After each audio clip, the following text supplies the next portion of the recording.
Hi, I'm Arthur. You know what? Of all things I've seen covered in the 40k sphere, I've never seen a video of someone breaking down every single one of the High Lords of Terra to give you who they are, who the current positions are, what they do, and so on and so forth. And, yeah, I'm gonna do that because I'm incredibly interested in that. Who even are the High Lords of Terra?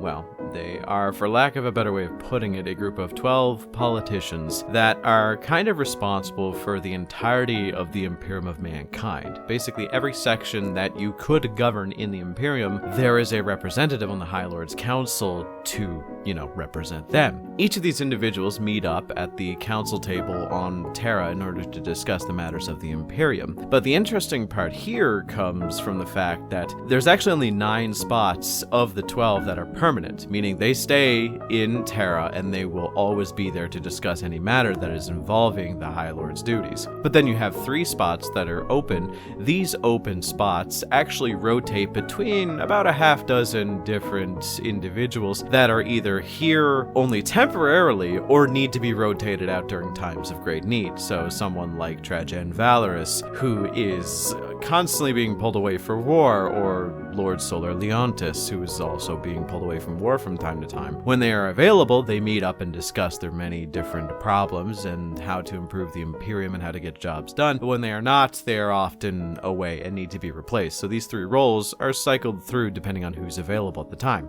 They can also be rotated out if they are not meeting the needs of the people, where you can get them replaced temporarily for someone else. I think that's kind of an interesting system, because you're going to need at some point the perspective of someone who is considered a hero. Again, like Trajan Valorous or even Morven Val. These individuals are needed because the rest of the council has a long-standing history of being absolute bullshit cowards. These cowardly individuals actually kind of ruin parts of the Imperium because they're too afraid to step out of their comfort zone and leave Terra slightly less defended than it already is. So yeah, you need people to shake things up from time to time. But we shall get into which ones are which and who's a coward and who is not. But before we actually get into the actual video, I want to talk to you all about something sweet, tangy, and definitely not immune to Imperial taxation. Gamer subs, baby. Papa's got bills to pay and tart juice to drink. GamerSups has been a friend and sponsor of the channel for quite some time now, and they're gonna be for a while, so I tend to be pretty open to running ads for them, as they have always treated me well. And with how they create new stuff all the time, it's pretty easy to come up with ideas on what to talk about. Like, just last week, they had a content drop for the Bloodsucker merch line,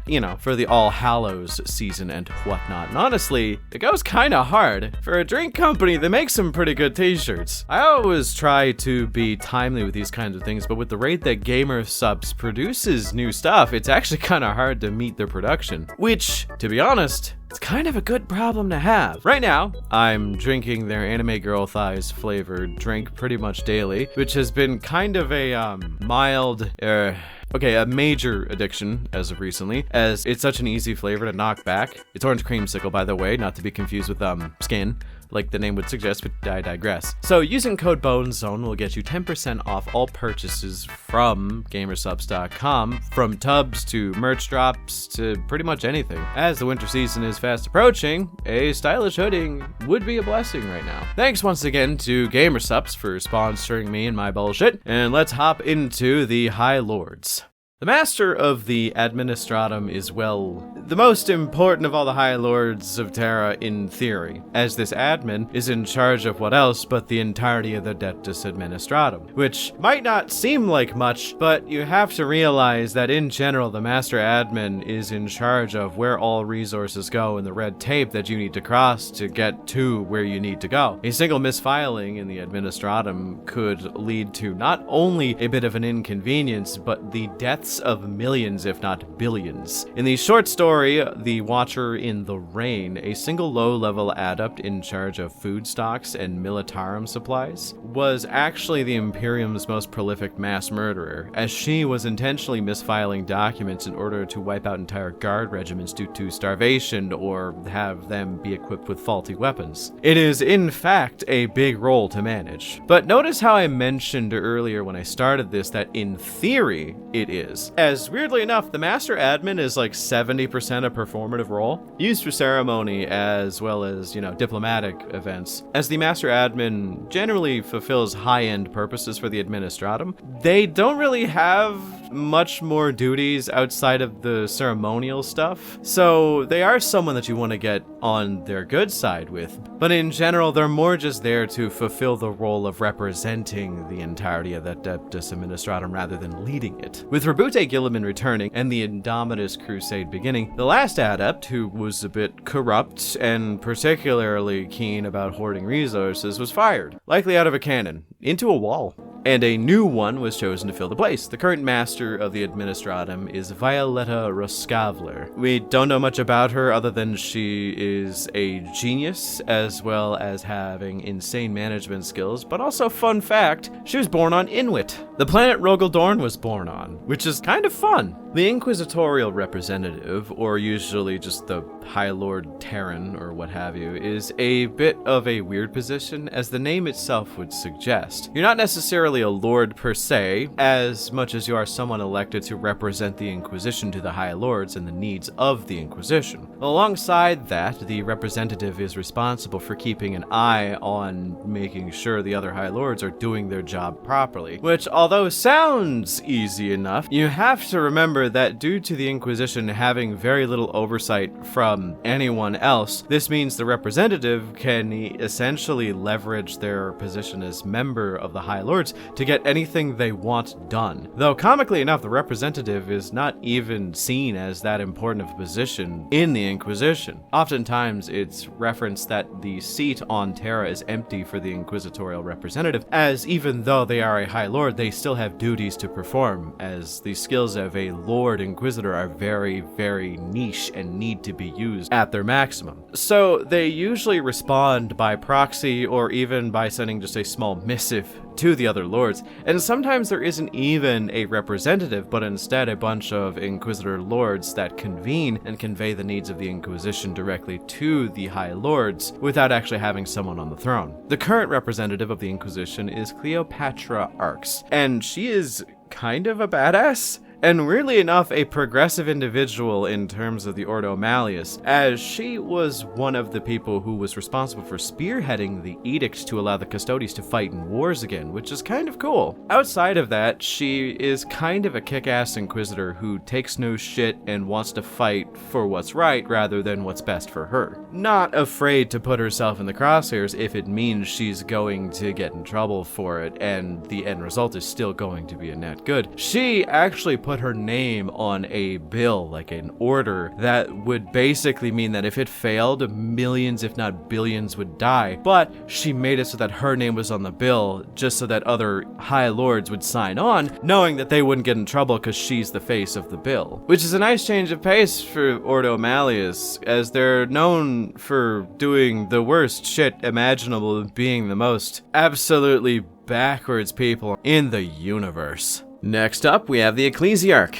You'd think that this is one of the more important members of a rather religious community, that is the Imperium, and you're right. Or rather, you would be right. There are several factors as to why, but in general it comes down to the purpose of the ecclesiarchy and the practical application of it. The purpose of the ecclesiarchy is basically to make sure everyone has faith in the Emperor, as he will protect them through the darkest of days. Which, well, okay, we've been kind of past the darkest of days for about a decade now and are currently in days so dark they make Cormac McCarthy novels seem kinda lighthearted in comparison. But regardless, they realistically give the Imperium something to believe in, to think of something greater than themselves so that they can strive to be better than what they are. Now, on the practical side of things, that literally just gives people in higher rungs of power in the church the ability to exercise greater power than they probably should be able to. Evoking the name of the God Emperor, now the ecclesiarch, the one on top, the one chosen by the Holy Synod, which I know I'm saying wrong, is the monkey on top of the heap of bananas, if you will. So you'd expect them to wield a lot of power, and yes, though it depends on the era. I mentioned before that you would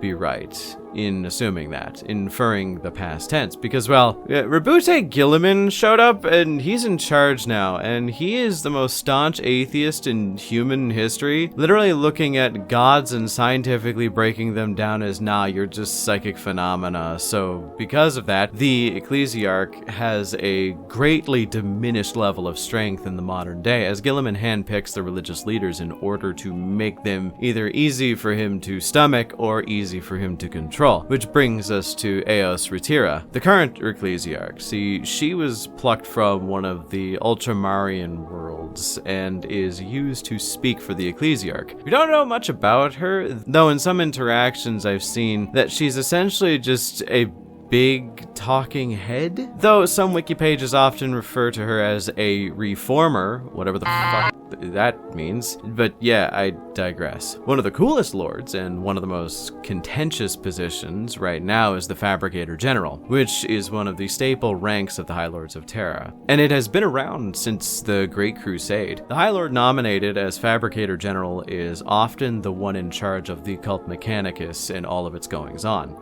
meaning they oversee and are approached on all matters of technology as well as supply. The Fabricator General is like 99 times out of 100 from Mars, as it is the holiest place in the cult's eyes, which means that a leader from there is probably incredibly important. So, yeah, the person who is usually the Fabricator General is usually just over-designed, barely a person, which when looking up the specifics of the current Fabricator General, Udia Raskian, yes, that is his name, I don't know, man. They just make this shit up at this point. I've heard a way of describing someone that I've never heard described in any work of fiction I've ever read before, and it is that Udia Raskian is more of a building than a man, so large and covered in technology that moving Raskian to the council table is a bit of an undertaking as far as logistics go, as well as the unearthly cost that it would take, which is really, really funny when you're so fat and so full of machine stuff that they just can't move you without like a forklift or several forklifts. But yeah,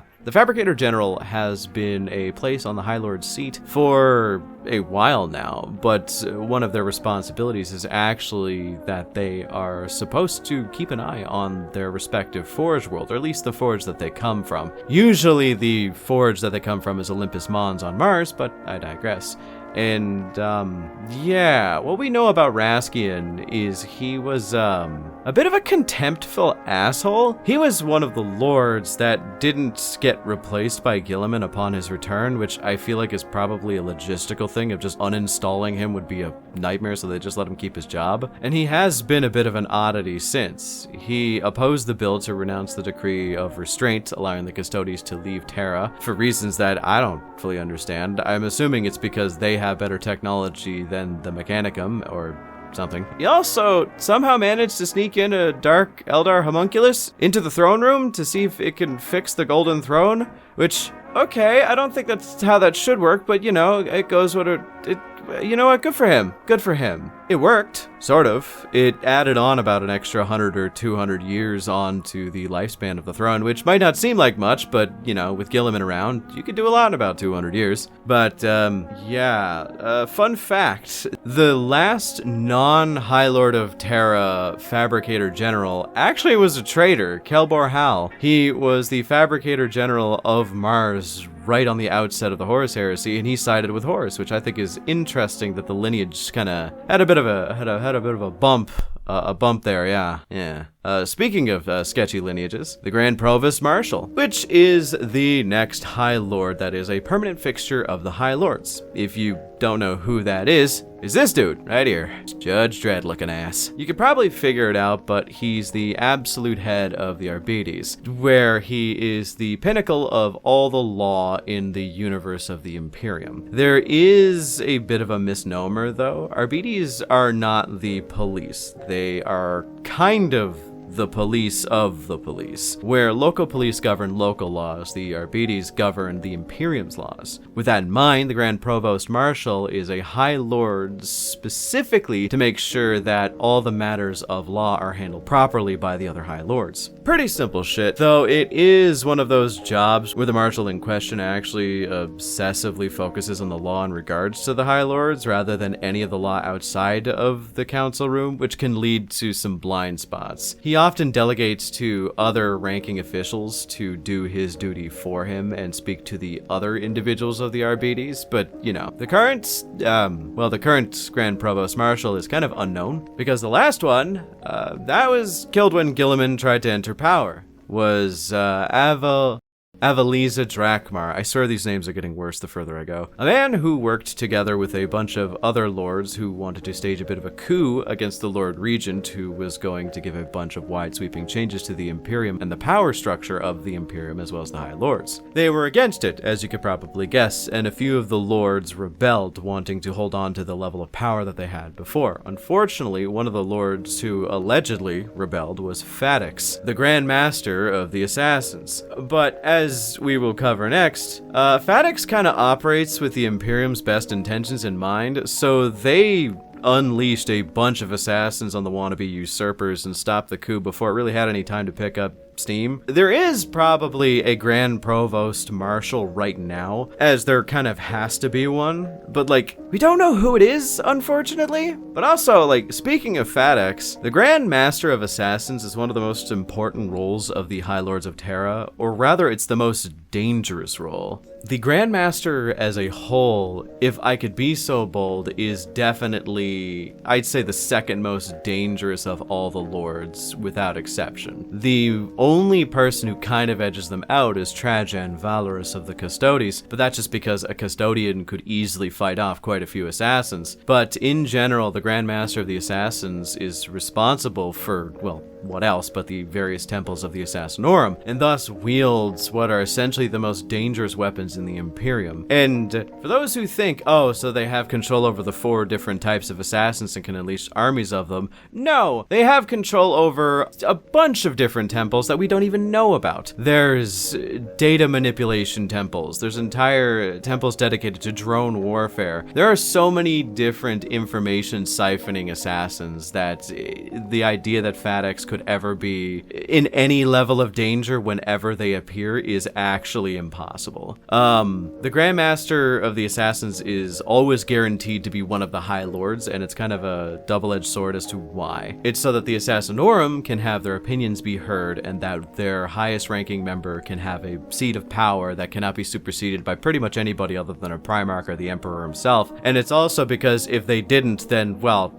the Grand Master of Assassins would probably silently kill and replace every single member with Calidus assassins to sway the vote so that he would. The current Grand Master, as I've been saying his name a lot, is Fadix. Now, Fadix is based with a capital B. This dude is apparently a thin-framed killer that even Morven Val, in her full armor plating, was nervous being around, as he constantly radiated an aura of serene calm that gave her the impression that if he decided you were to die, there was nothing you could do about it. See, Fadix is also a very secretive individual whom we don't know much about, as he very rarely makes appearances outside of when he is necessarily needed, and he tends to keep his opinions to himself, striking a neutral balance unless absolutely necessary to do otherwise. Fadix also more or less stopped the coup to overthrow Gulliman during his return to the Imperium with nothing but a bunch of Calidus and Vindicare assassins. One of the more necessary evils, I would say, but still uncomfortably creepy the Grand Master of Assassins is.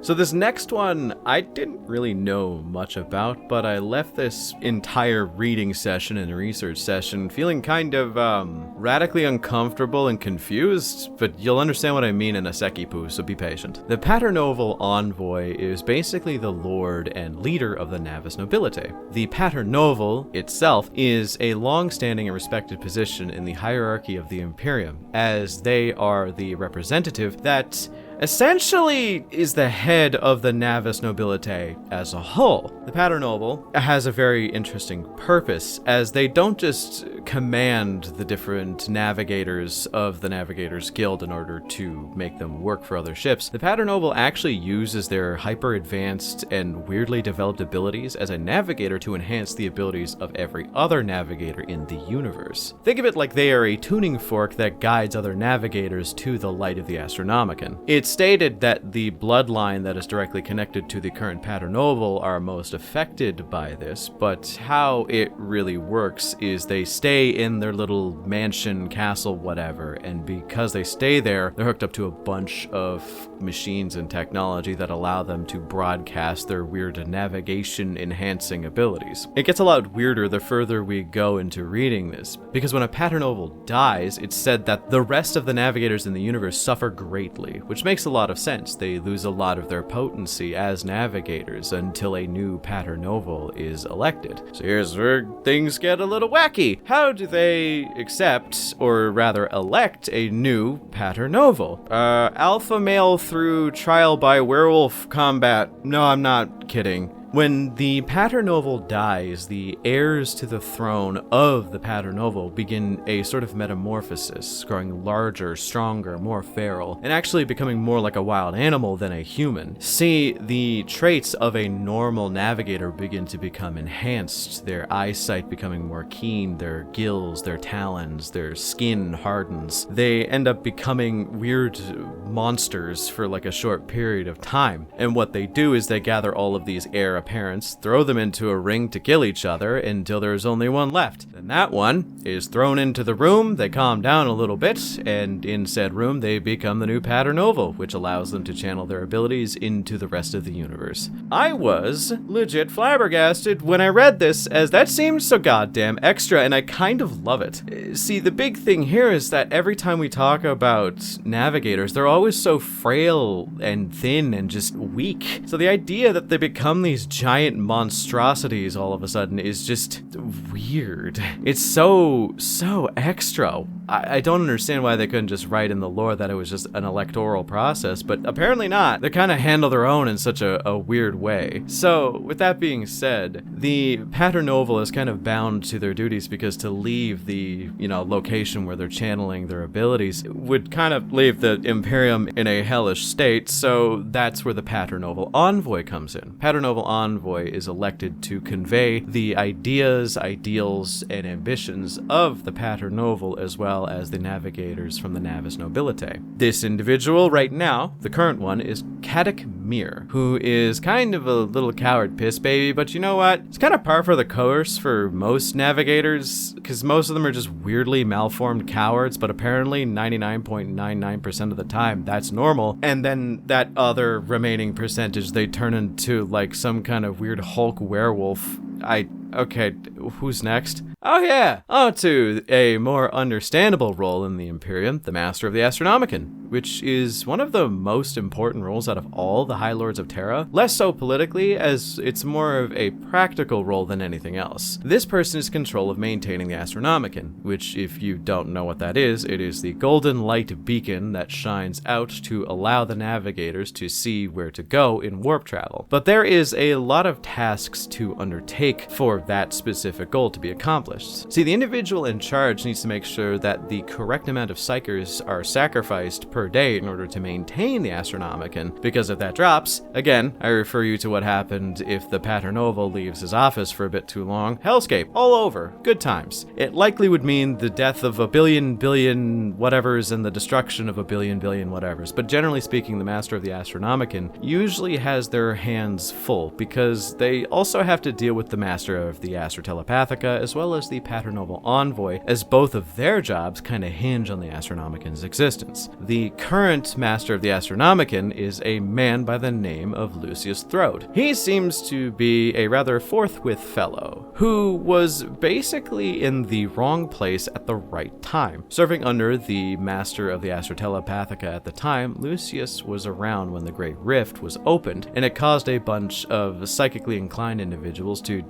die horribly, and have their dust be thrown to the wind, as it were. So, with options limited, Rabute Gulliman, upon his return, elected Lucius as Master of the Astronomican. And that is literally it. We don't know much else. But still, a very important lord that, if memory serves me correct, he opposed Morven Val leaving Terra to save Ophelia 7 from a massive chaos incursion, which means he's a piss-drinking coward and thus must be destroyed. The last individual of the main 9 High Lords that are always in office is the Master of the Adeptus Astra Telepathica, which you might think has a very niche topic to cover and their politics are a little bit annoying, but no, they're actually just everything involving psychics that has nothing to do with the Astronomican and the Navis Nobilite. So, sanctioned psychers, black ships, which I guess does mean they do have something to do with the Astronomican because they have to get the psychers to go there, but yeah. And you also have training psychers for the military and so on. The individual who is in the position of Master of the Astra Telepathica is pretty important as individuals goes, to say the least, as even though most of the Imperium is disdainful of psychers, they do actually play an important part in the wheels of the Imperium turning. I don't really have much else to say about this lord, as if you know what psychers are capable of and what their purpose are in the Imperium, then you'd know that someone who is the master of all of them and has to represent them to the High Lords is probably an important individual. The current High Lord in this position is Zlatted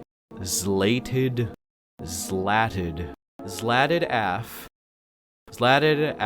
Kara Pleiades. Okay, what the actual fuck?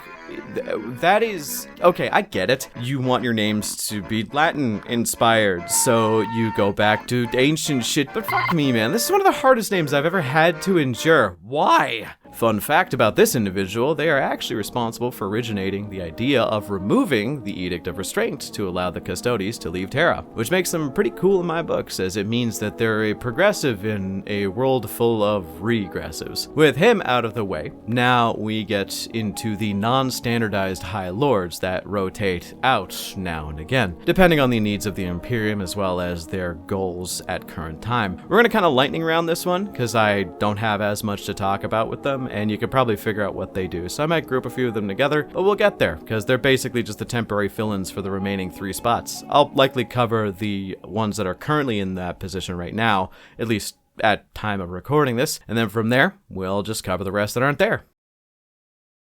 Oh, fuck, hi. Hello, welcome. This is kind of just, an intermission, I guess. Reaching a midway point, well, sort of this video. I just wanted to check in and say hi. And shit, ask how you doing. Join the video? Cool. I assume you said yes, otherwise it'd be kind of weird because I'm gonna operate under the assumption that you did say yes. So just let me know in the comments, but you know, you already probably do that, right? Every video, you definitely comment. You're definitely the type of person that comments on every video that I post, right? That was a threat. Regardless, I just wanted to take a moment to discuss something that's related to the High Lords and just not really a High Lord per se. It's Gulliman. I just want to talk about Gulliman. Specifically, like what the Imperium was kind of like pre and what happened after he was implemented. Specifically, the governing aspect of things, so the things that he put into motion, right? See, Gulliman is technically a High Lord, but instead of being a regular High Lord, he is sort of the Lord Regent, meaning he is above the other High Lords and can also veto more or less anything they say. It's a bit dictator-y, I mean, in a reductionist kind of way, but, you know, at least there is a council that he can refer to. Regardless, prior to Gulliman entering the setting again, the Imperium was in such a state of static decay that a lot of people legit forgot how stagnant it was. I mean, above the game, like the fandom itself, like a lot of new people have shown up since 8th edition dropped, and that's all they've known. But you have to realize that Gulliman was introduced in 8th edition. Every change that you see in the setting right now is because of him. That means there are 7 other editions where barely any shit happened. Fun fact, technology didn't develop any further and in fact regressed in all areas, and the reason being was a mixture of religious fundamentalism, kind of going into the Dark Ages again, and also just human error. Fun fact, by the way, did you know that the main reason why it's referred to as the Dark Ages in real life is that because there was almost nothing written during those periods? I have a feeling it's like mostly because illiteracy was through the roof, and also because probably the church decreed that writing was like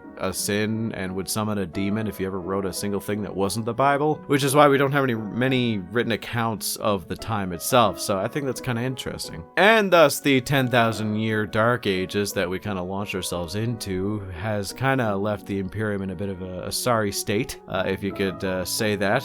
A bit of an understatement, but you can say that. As no new tech was created, and due to various errors and the reliance on humans to maintain most machines, there is sort of a progressive overload of issues and problems that occurred over the thousands of years. It only takes one small error once every couple hundred years for it to compile over the thousands, right? See, nothing is meant to last forever. Everything withers away, which is why new things need to be made in its stead. But creation is heresy in a lot of the facets of imperial culture. So adding anything new was, if not impossible, incredibly difficult. Because alongside that, any changes that were going to be going against protocol would have to go through the High Lords, and if it didn't immediately benefit them, it would probably never even be considered. They were a highly corrupt group of individuals back then, pre-Gulliman. Hell, they aren't even much better right now, but Gulliman is kind of keeping them in check. And even with all that in mind, if they wanted something done back then, it would take about a century or two, and if they want it done now, it's only sped up to about a decade to maybe get a single major edict passed. See, with Gulliman returning, there was a lot of sweeping changes implemented, albeit slowly. A small gripe that I have that's a good example of this is the timeline we have of Gilliman's awakening to when he becomes kind of most active in the storyline. See, the three main elements that we have in the early 8th edition days is the Gathering Storm, which is the kind of campaign idea concept for the 13th Black Crusade that ended with Gilliman's awakening. Then you have the Dawn of Fire, which takes place during the Indomitus Crusade and genuinely just before it started, which is also covering the introduction of the Primaris Marines and so on. And then you have the Dark Imperium, which takes place sort of in the later stage towards the end of the Indomitus Crusade, where the Primaris Marines are getting broken up into smaller chapters. To kind of discuss why I bring those all up, those were kind of released relatively close to each other to cover the same story, and they cover about 100, maybe 200 years of shit that went down. Like, I remember in, I think, one of the Dark Imperium books, I'm hazarding a guess here to say it was the second one, Plague War, there was this tradition in a small village, I think on Ultramar, where they would ring a bell every year to denote how many years it's been since the Indomitus Crusade began, and they said that this was the 100th year that it began. So, in one of the most commonly accepted books to be one of the most introductory first steps in Gilliman's life in the new setting, it already takes place about 100 years deep into when he's been awake. So finding out that he has made some changes but not many is kind of interesting, as you feel like it just by the fact that he'd outlived some people, there would be some forced change there, you know what I mean? But I digress. With Gilliman back, there's a lot that he has done. So to give you kind of a rough overview, he pushed to allow the Custodes to leave Terra and dissolve the Edict of Restraint. He started the Indomitus Crusade, which if you don't know what that was, it was intended to essentially, instead of fighting on the back foot, it was to gather as many resources as possible, and then under the same banner, just start clearing house, just conquer planets, trying to clear out the entirety of the Sol system to make it a little bit more secure, and then branching out, spreading out to gain as much ground as possible in order to give us time to kind of put a better plan together. Gilliman also discovered and further established the Nachman Gauntlet, placing a Space Marine chapter in the Nachman Gauntlet, and again, if you don't know what that is, that's like one of maybe two safe passageways from the Imperium Sanctus to the Imperium Nihilus, which, because Gilliman's balls are heavy and huge, he actually went through the Nachman Gauntlet to test if it was safe or not, so that he could meet up with Commander Dante and then make him the new Imperial Regent in the Imperium Nihilus, which means that he basically has the same authority as Gilliman, but just on the shittier side of the universe. He allowed Belisarius Cull to create new technology as well as improve upon older technology, as well as creating the Primaris Marines, which is definitely just an improvement on the standard template that is the pre-existing Marines. With the creation of new tech and the creation of new Marines, we were able to resupply various different chapters as well as create whole new ones dedicated to specific tasks. He reformatted the High Lords as well as reduced the level of corruption and power that the High Lords had, allowing him to supersede their authority whenever necessary, as he is just smarter than them and isn't an idiot. But they also tried to coup him, which is not fun. They band together to stop him because they knew that he was taking taking away a lot of their power, but they ended up getting murdered by some twink named Fadix. Gulliman appointed new High Lords, kept some of the old ones, spoke with his dad and what to do next. That was an existential nightmare. Reinforced certain areas of the Sol system, as well as basically just established entire different adepta and different facets of Imperial society. My personal favorite, and the one that I want to talk about more, is the Imperial Historiators. See, Gulliman is having a hard time finding out what happened over the last 10,000 years, as a lot of history is written down with religious fervor and chalking up actual scientific phenomena as just a miracle and what have you. So he established the Order of the Historiators. Historiators are people whom have skeptical and puzzling minds that are sent off into the universe with one goal: find as much information about anything. It could be books, lore, mythology, religion, finding ancient texts that have not been discovered, bringing them back to Gulliman for study, and then having them be mass-produced with corrections. Basically trying to find out what is right, what is wrong, what even is the date at this point, and so on and so forth. And an interesting fact, one of these historiators actually is responsible for delivering Gulliman an original copy, or at least one of the original copies, of the Lectitius Divinitatur, which was the original holy book that Lorgar wrote pre-heresy. These individuals are actually handpicked by Gulliman, and some of them are very interesting. I do want to cover them more at some point. Imperial bureaucracy, although still slow, is actually moving at a comparatively faster pace than it was prior to Gilliman's return, due to Gulliman trying his hardest to remove any red tape that would be in place only to benefit the High Lords, putting people into power who can bring forth real change for the Imperium for the better, like Morven Val, who a lot of the High Lords thought that they could badger her into doing as they said, a figurehead for the Adeptus Sororitas, who have been canonically pretty easily manipulated by the ecclesiarch. But they didn't factor in the fact that she's 100% shithouse rat insane. She is the High Lord of the Sisters of Battle, and also just fucking crazy. All that being said, the Imperium of Mankind is currently in a state of great flux and change due to Gilliman's return, as well as the Lion now that Old Man Johnson's back. I think I'll cover a lot of what I said and what was specifically changed by him in another video, a little bit more long and focusing on the specific aspects of the thing he changed. This was just an appropriate intermission so that I could add the Space Marine tag to this video when it goes live and boost my viewership and engagement by 10%. No, I'm not corrupt. You're just supporting someone who wants to secure the bag at any cost. And dignity is in fact a cost, so suck my nut. Okay, so like, for real this time, we are going to cover the last remaining lords. These individuals are the rotational lords that fill in specific positions as needed. A lot of times it appears that some of them can even be voted off by their regular council of 9, though other times they can just leave of their own accord. I only know of 2 lords right now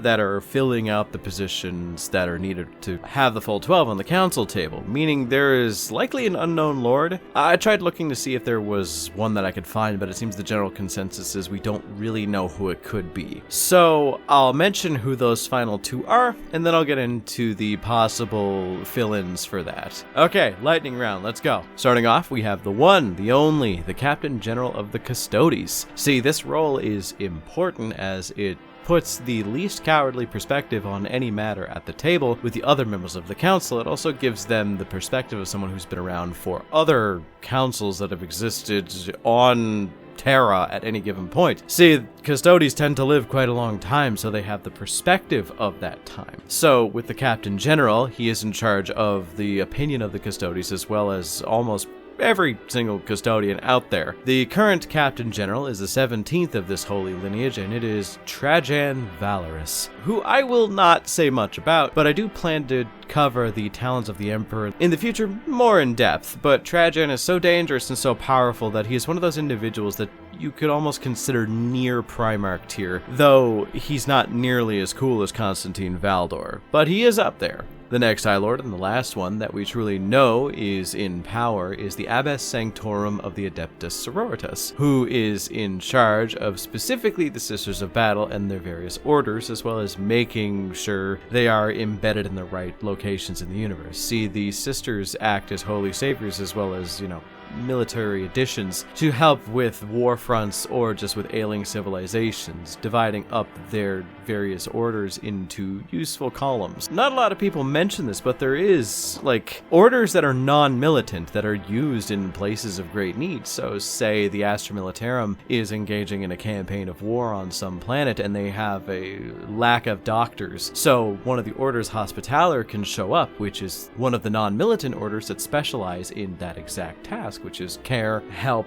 and, hospitality shit. But regardless, the Sisters of Battle act in their own hierarchy with their own leader right at the top. And the one at the top is the Holy Abbess. And the current Holy Abbess is Morven Val, whom, due to her new book, The Spear of Faith, I've gotten a lot of the information I'm using today. Morven is a very unstable but human character with doubts in her ability and her station, as well as doubts in the people around her, openly stating she is not good at political talks, and nor is she a traditional prayer person. Instead, she finds the best place for her to pray is in the sound of the barking bolt shells from her heavy bolter, which is badass. Expect a full video about her in the future as well. On to the lords that are currently likely not in rotation, but now we have, okay, I'm gonna really start lumping these together because there isn't a lot of information about a lot of these, and some of this can be a bit repetitive. Starting off, I'm gonna lump the two lords of the Lord Commander and the Lord High Admiral together. See, both oversee specific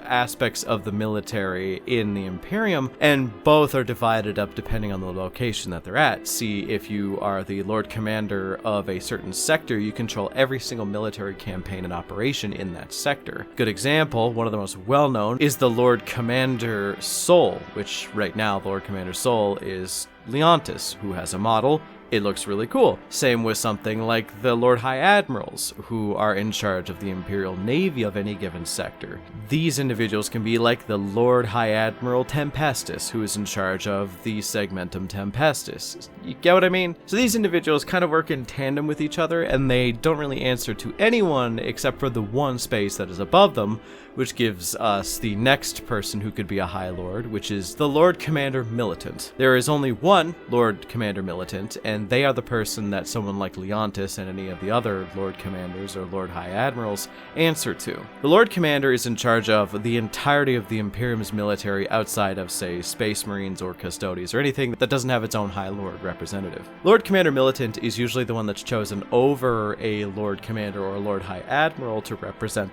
the military fronts in the council table. But if the Lord Commander Militant is indisposed and not available, that's when they usually rely on the Lord Commander Sol, who is the closest to Terra and thus likely considered the most holy. That being said, the Lord Commander Militant is one of the most important individuals in the setting, as we all know, in the grim, dark, whatever, something war. Oh, goodness. This one's going to be a bit esoteric as I'm looking at my notes right now to remind me which order I want to talk about these. But the next one isn't technically a single person, or sometimes it can be. And there seems to only be a little bit of information out there, but let's give this a go and try and explain it the best way that I understand it. See, the Holy Synod of Terra is basically the most important group of holy men and women in the Imperium's ecclesiarchy. These individuals are incredibly pious and hold an equally incredible amount of sway in the Imperium, because as you know, the Imperium is a dogmatically religious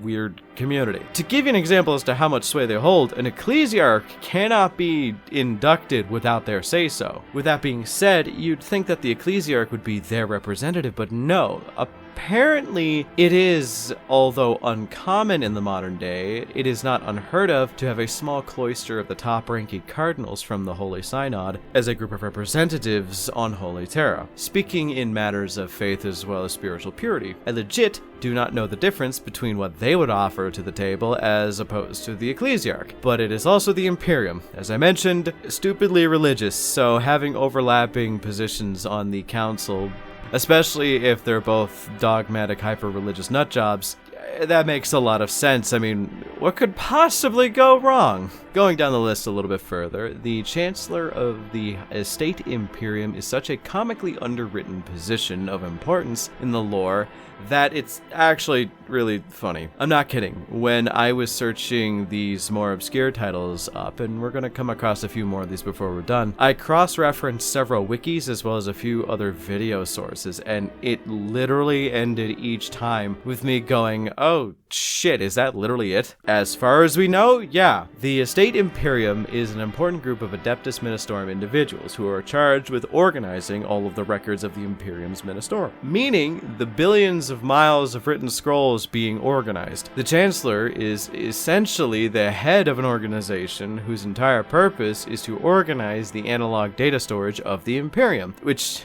sounds utterly miserable if I'm being completely fair. Speaking of utterly miserable, the Speaker of the Chartist Captains, which might not sound like a miserable position, because it's not, but if you end up interacting with them at all and you are not a Chartist Captain, you'll probably be pretty miserable. The Speaker is the representative in charge of speaking on behalf of the merchantry class in the Imperium, and all of the selling and buying that goes on throughout. It is tracked by them, it is discussed by the Chartist Captains, and it is forwarded on to this Speaker, who is able to check for oversights and make sure that everything is above board.